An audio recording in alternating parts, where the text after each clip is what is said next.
Scolastique, c'est le mot que nous allons décrypter aujourd'hui. Ah ouais, là, j'ai pas prévu de longue introduction avec des jeux de mots, des trucs en rime, des métaphores ou quoi, parce qu'avec scolastique, c'est pas super pratique.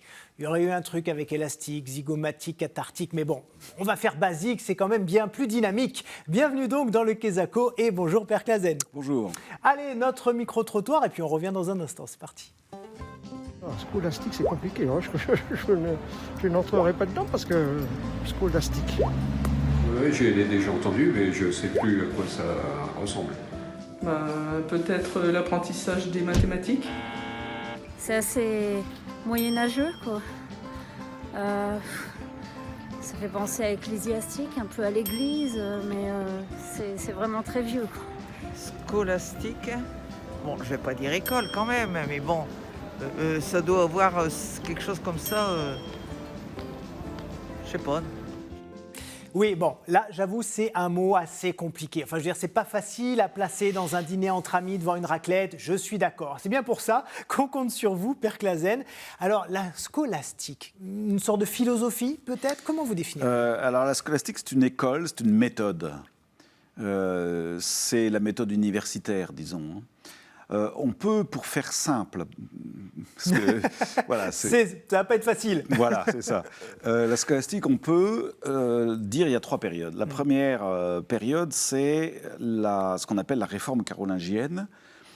Alcuin, si vous voulez, Charlemagne, Alcuin, etc., qui ont fondé l'université. On dit Charlemagne a inventé l'école, c'est l'université plus exactement. Donc vous avez quelques grands pôles qui s'imposent très vite, Bologne, Paris, Köln en Allemagne, Cologne, et quelques autres.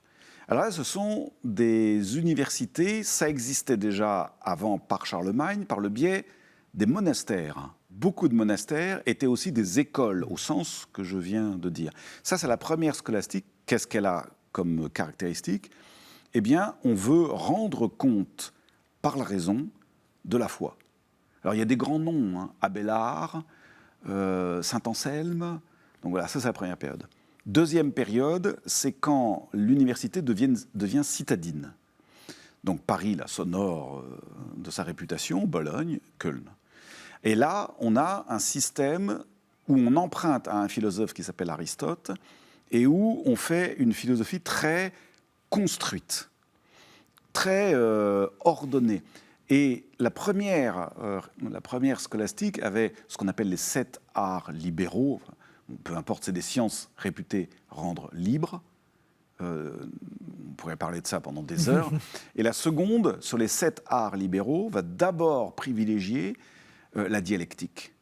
C'est-à-dire, oui, cependant. Oui. Sans cesse, sans cesse, sans cesse. Voilà, et la troisième période? Et la troisième période, on peut dire que c'est une période d'inflation, c'est-à-dire de décadence, qui va jusqu'au XVe siècle, où là, on se met à, je dirais en effet, basculer dans le côté obscur de la scolastique, dont Rabelais s'est beaucoup moqué, dont Montaigne méprisait, et que Descartes a combattu. C'est-à-dire cette espèce de goût de la spéculation gratuite, quoi. Oui. C'est des abstractions, des trucs en fait qui n'intéressent plus. Oui. Mais on a joué ce jeu. On a l'impression que la scolastique, c'est un peu une volonté des chrétiens de se rabibocher avec la pensée d'Aristote. Oui. C'est ça, et si c'est ça, pourquoi? Eh bien parce qu'il est extraordinairement méthodique et il opère toujours par une dialectique, c'est-à-dire il pose une question, et dans la question, il dit attention, il y a 2 sous-parties. Je réponds à la première sous-partie de telle façon, j'aurais pu répondre de telle façon, j'ai répondu de telle façon et pas de telle autre pour telle raison. Enfin, c'est très, très, très méthodique. C'est une hiérarchisation des questions. Mais c'est une méthode de pensée, d'argumentation, de compréhension du monde aussi? Oui, parce qu'il commence par une physique, puis une métaphysique. Aristote donc a cet intérêt-là, donc la méthode. Une méthode extraordinaire quand même, extraordinaire, pour rentrer vraiment dans les questions. Ensuite, il réintègre l'âme dans le corps. Ça, c'est fondamental pour le progrès de la théologie. Avec le néoplatonisme et Platon, disons la première école, l'âme était quelque chose d'étranger au corps. La matière était un piège. C'est fini avec Aristote. Avec saint Thomas d'Aquin, c'est fini. Le corps n'est pas la prison de l'âme.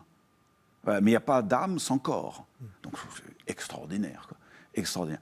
Et bon, Aristote, il y aurait quantité d'autres choses à dire. Mais il y a plein de choses intéressantes. Mais comment elle fonctionne, cette scolastique, de façon très précise? Surtout à la lumière du christianisme, bien sûr. Qu'est-ce qu'elle apporte? Alors, d'abord, on utilise ce qu'on appelle un couple de catégories chez Aristote, c'est-à-dire un mouvement dialectique. C'est quoi un mouvement dialectique? C'est quand deux concepts s'animent mutuellement.